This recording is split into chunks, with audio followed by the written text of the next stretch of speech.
السلام علیکم ورحمۃ اللہ وبرکاتہ۔ عاشورے کا روزہ اور گناہوں کی معافی۔ عاشورے کی روزی کی فضیلت۔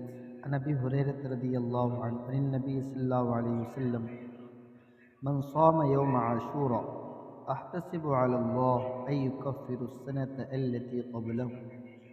حضرت ابو ہریرہ رضی اللہ عنہ فرماتے ہیں رسول اللہ صلی اللہ علیہ وسلم نے ارشاد فرمایا، جس نے عاشورے کا روزہ یعنی 10 محرم الحرام کا روزہ رکھا، اس کے اللہ رب العزت گزشتہ 1 سال کے گناہ معاف فرماتے تھے۔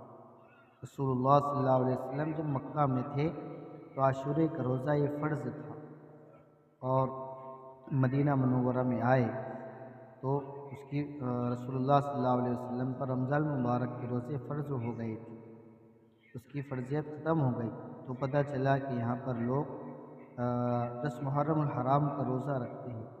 رسول اللہ صلی اللہ علیہ وسلم فرمایا کہ ہم تو مسلمان ہیں، اہل اسلام ہیں، ہم ان سے زیادہ روزے رکھنے کے حقدار ہیں، اس لیے ہم ان کی مخالفت کریں گے۔ خالف فیہ الیہود، کہ ہم یہودیوں کی مخالفت کریں گے۔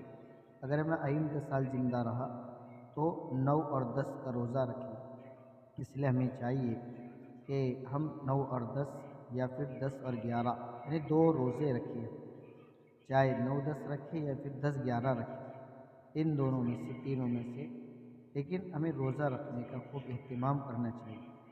یہ مبارک گھڑیاں ہیں۔ السلام علیکم ورحمۃ اللہ وبرکاتہ۔